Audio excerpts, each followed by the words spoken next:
Сәлем достар, теңдеу тақырыбындағы есептерді қарастыратын боламыз.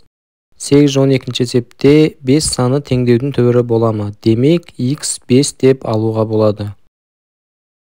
X-тің орнына 5-ті қоямыз. Сонда 5 қосылған 6, теңдіктің оң жағы 2 көбейтілген 5 қосылған 1 болады.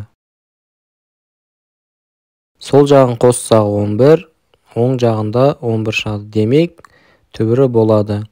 Екінші есепке қойып көрейік. 0,2 қосылған 5 тең 5-тен 2. Сол жағын қосқанда 5-тен 2 тең оң жағы 5-тен 2. Демек, екінші есепте де түбірі болады. Үшінші есепте қойғанда 5-тен 1 көбейтілген 5 қосылған 1 тең 3 көбейтілген 5 азайтылған 13. 5-тен 1-ді 5-ке көбейтсем 1, оған 1-ді қосамыз 2. 3-ті 5-ке көбейтсем 15, азайтамыз 13-те 2. Демек, теңдеудің түбірі болады. 6-ны 5-ке көбейтеміз 4-сіне, азайту 4. Оң жағында x-тің орнына 5 қоямыз, қосылған 20. Сол жағында көбейтіп азайтсақ 26 шығады, оң жағында 25 шығады. Демек, санды тура теңдік емес, сондықтан түбірі болмайды. 8-13 есепте бірінші есебінде минус 5y-ті сол жаққа алып келеміз. 5y оң сан болады. Сол жағында минус 4y бар. 9 санын оң жаққа апарсақ минус 9 болады. 5y-тан 4y алсақ y қалады. Тең минус 9-ға. Түбірі минус 9-ға тең. Екінші есепте 4n плюс 6n-ді сол жаққа алып келсек минус 6n тең оң жақта минус 2 қалады. 4-тен 6-ны алсақ минус 2n тең минус 2. Енді табу үшін біз оң жақтағы сан мен сол жақтағы санды бөлеміз. Демек, минус 2 бөлінген минус 2. n тең бізде 1 шығады. Үшінші есепте x-тарды сол жаққа, сандарды оң жаққа жинақтаймыз. Демек, 2x сол жақта қалады. Плюс 4 оң жаққа барса минус 4 болып барады. 6-дан 4-ті алсақ 2. X-ті табу үшін 2-не 2-ге бөлеміз. Сонда x тең 1-ге.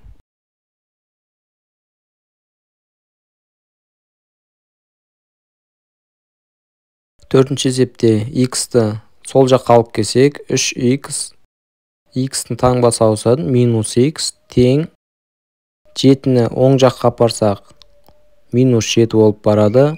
X-тарды алсақ 2x тең минус 7. X-ті табу үшін минус 7-ні бөлеміз 2-ге. X тең сонда минус 3,5 түбірі болады. Бесінші есепте m-дарды сол жаққа жинақтаймыз. m оң жақта, сол жаққа алып келсек минус m болады. 24 сол жақта, оң жаққа алып келсек минус 24 таңбасымен барады.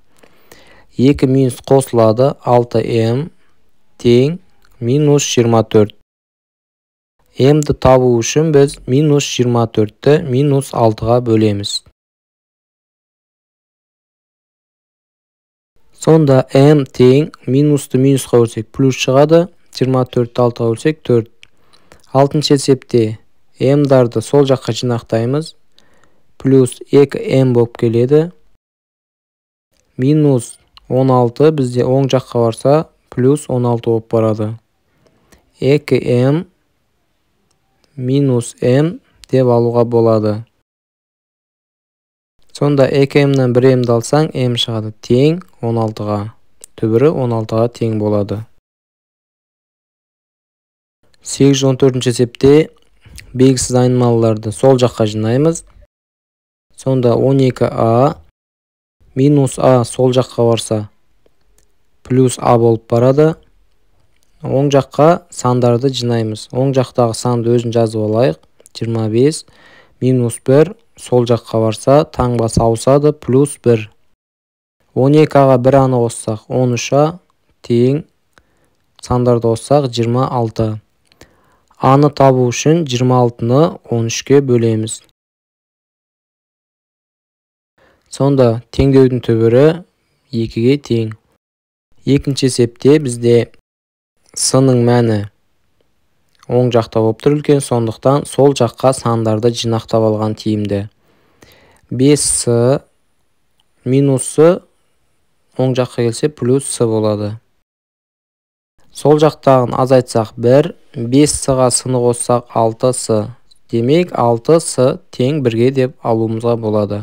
С-ның мәнін тапсақ біз 1-ді 6-ға бөлеміз. Демек 6-дан 1 деп жазып аламыз. Үшінші есепте бізде бұларды сол жаққа жинаймыз. Плюс 2b сол жаққа келсе минус 2b болып келеді. Оң жаққа сандарды жинақтаймыз. Минус 7 плюс 8 бізде оң жаққа барса минус 8 болып барады. Сол жақты азайтсақ b шығады. Минус 7-ге минус 8 қосылады. Минус 15 болады. Төртінші есепте d айнымалыларды сол жаққа жинақтап аламыз. 3d минус 3d болып келеді. Оң жақтағы санды өзін жазамыз. Минус 6, минус 10 оң жаққа плюс 10 болып келеді. 2 теріс сан қосылып минус 6d-ны береді. 10-нан 6-ны аламыз 4. d-ны табу үшін біз 4-ті минус 6-ға бөлеміз. Демек бізде минус 6-дан 4 бөлшегі шығады. 6 мен 4 2-ге қысқарылады. Сонда теңдеудің жауабы минус 3-тен 2 болады. Бесінші есепте айнымалыларды сол жаққа жинақтаған тиімді минус y плюс y болып келеді. Оң жақтағы сан 5, минус 3 оң жаққа барса плюс 3-ті береді. 3y-қа y-ті қоссақ 4y, 5-ке 3-ті қоссақ 8. y-ті табу үшін 8 санын 4 санына бөлеміз. Сонда теңдеудің түбірі 2-ге тең болады. Алтыншы есепте бізде x-тарды сол жаққа жинақтаймыз. Минус 7x сол жаққа келсе плюс 7x болып келеді. Оң жақтағы 5, сол жақтағы минус 7 оң жаққа барса плюс 7 болады. 7x-тан 4x алсақ 3x тең 5-ке қосасын 7-ні 12. x-ті табу үшін 12-ні 3-ке бөлеміз. Демек 6-шы есепте теңдеудің түбірі 4-ке тең болады. 815-ші есепте дәл солай x-тарды сол жаққа жинақтаймыз. Оң жақтағы x-ті сол жаққа алып келсек минус x болады. Оң жақта минус 6-ны жазып аламыз. Плюс 3 оң жаққа келсе минус 3 таңбасымен келеді. x-тарды алсақ x шығады. Минустар қосылып 9 береді. Екінші есепте z бізде оң жаққа жинаған тиімді. Демек 4 минус 3 сол жақта қалады. z оң жаққа минус z болып келеді. Сонда z тең 1-ге болады. Үшінші есепте бізде сандарды сол жаққа жинақтап алайық. 4 сол жаққа барса минус 4 болып келеді. Минус 3y-ті оң жаққа барсақ 3y болады. Жанына минус 2y-ті жазып аламыз. Сандарды алсақ 1, y-тарды алсақ y. Демек y тең 1-ге. Төртінші есепте x-тарды сол жаққа жинақтап алайық. 4x сол жаққа барса минус 4x болып барады. Тең минус 9. 7-ні оң жаққа алып келсек минус 7 болады. Теріс таңбалар қосылып минус 7x береді. Оң жақта дәл солай минус 16-ны береді. X тең минус 16 бөлінген минус 7. Минустар плюсты береді. 16-ны 7-ге бөлсек 2,7-ден 2 аралас саны шығады. Бесінші есепте 6a. 3a-ны сол жаққа алып келсек минус 3a. Оң жақта 7. Минус 1 оң жаққа барса плюс 1 болады. a-лардан 3a шығады. Сандардан 8. Демек 8-ді 3-ке бөлеміз. 8-ді 3-ке бөлгенде 2,3-ден 2 аралас саны шығады. Алтыншы есепте y-тарды сол жаққа жинақтаймыз. минус 3y болып келеді. 5 қосылған 3 болып келеді. Y-тарды алсам 7y, сандарды қоссақ 8. Демек 8-ді 7-ге бөлеміз. Y тең бөлгенде 1,7-ден 1 аралас санын аламыз. 816 есептеде дәл солай. Сандарды сол жаққа жинақтаған тиімді минус 2,5 болып келеді. Минус 7y оң жаққа барса 7y болады. Сандарды алсақ 6,5 шығады. 7y-тан 3y алсақ 4y. Демек y-ті тапсақ 6,5-ті 4-ге бөлеміз. 6,5 4-ге бөлгенде 1,625 ондық бөлшегі шығады. Екінші есепте a'ларды сол жаққа жинақтаймыз. Плюс 1,8a болып келеді. Оң жақта 4, 3,2, минус 3,2 болып келеді. Минус 5-тен 1,8 алсақ 3,2a, 4-тен алсақ 0,8. Аны табу үшін 0,8-ді бөлеміз минус 3,2-ге. Таңбасы минус, сандарды бөлсек 0,125 саны шығады. Үшінші есепте x-тарды сол жаққа жинақтап алайық. Минус 1,2x плюс болып келеді. Оң жақта 0,15 қалады. Минус 3,5 плюс таңбасымен барады. X-тарды қоссақ 2x, сандарды қоссақ 4. Демек 4-ті 2-ге бөлеміз. Сонда теңдеудің түбірі 2-ге тең. Төртінші есепте x-тарды да сол жаққа жинақтаймыз. 7,6x минус таңбасымен келеді. Оң жақта минус 5, минус 3,7 оң жаққа барса, плюс 3,7 болып барады. X-тарды алсақ 1x, минус 5-тен алсақ, минус 1,3 жауабы шығады. 817 есепте дәл солай 5-тен 1 x деп алайық. Минус плюс болып келеді 0,1x. Оң жақта 2, минус 4, плюс 4 болып келеді. 5-тен 1-ді ондық бөлшек ретінде жазып алайық. 0,2x қосылған 0,1x. Оң жағын қоссақ 6. X-тарды қосқанда 0,3x тең 6-ға. X-ті табу үшін 6-ны бөлеміз 0,3-ге. Білесіңдер, ондық бөлшек бөлгіші болған кезде өтір жылжытамыз. Демек 6-ға 0 береміз. 60-ты 3-ге бөлсек 20 саны шығады. Екінші есепте x-тарды сол жаққа жинаймыз. 12-ден 11x. Минус 4-тен 3 плюс 4-тен 3 x болып келеді. Минус 0,15-ті 10-нан 5 деп жай бөлшек ретінде аламыз. Плюс 3,2 оң жаққа барады.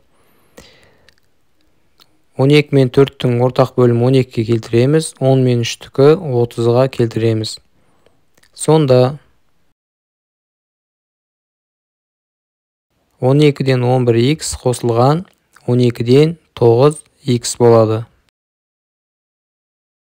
Оң жағы бізде ортақ бөлімі 30. 5-ті 3-ке көйтсең минус 15, 2-ні 10-ға көйтсең 20. X-тарды қосып алайық.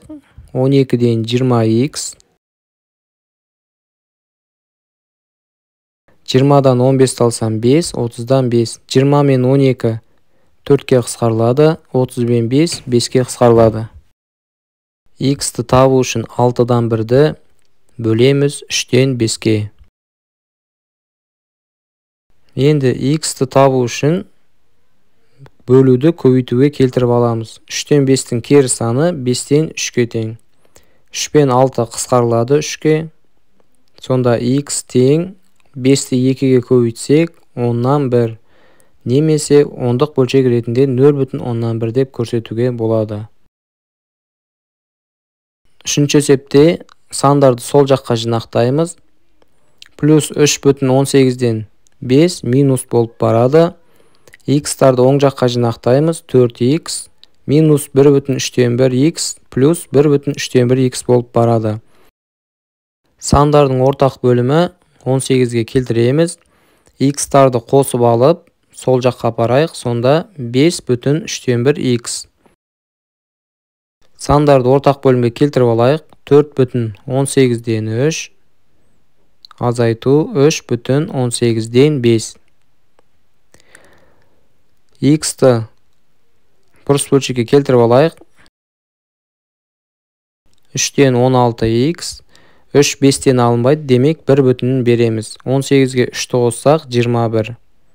Азайтылған 3,18-ден 5. X-ті табу үшін азайтқанда 18-ден 16, оны бөлеміз 3-ден 16-ға. X-ті табу үшін білесіңдер, көбейтуге келтіреміз. Көбейтуге келтіргенде 3-ден 16-ның кері саны 16-дан 3 болады. Қысқарту жүреді, 3 пен 18 3-ке бөлінеді, 16 16-ға бөлінеді. Сонда x тең 6-дан 1-ге. Төртінші есепте x-тарды сол жаққа жинақтап алайық. 3-ден 1x азайтылған 4-ден 1x деп аламыз. Оң жағында 3 азайтылған 5 болады. 3 пен 4-тің ортақ бөлімі 12-ге келтіреміз. Сонда 12-ден 4x азайтылған 12-ден 3x болады. Оң жағы 3-ден 5 алсақ минус 2-ге тең. X-тарды алсақ 12-ден 1x тең минус 2-ге. X-ті тауып алатын болсақ, бұл жерде минус 2-ні бөлеміз 12-ден 1-ге. X тең минус 2, 12-ден 1-дің кері саны 12, сонда x тең минус 24-ге. Достар, видео ұнаса лайк бас, комментарий жазуды ұмытпаңыздар. Каналға тіркеліп, достарыңызға таратыңыздар. Келесі кездескенше.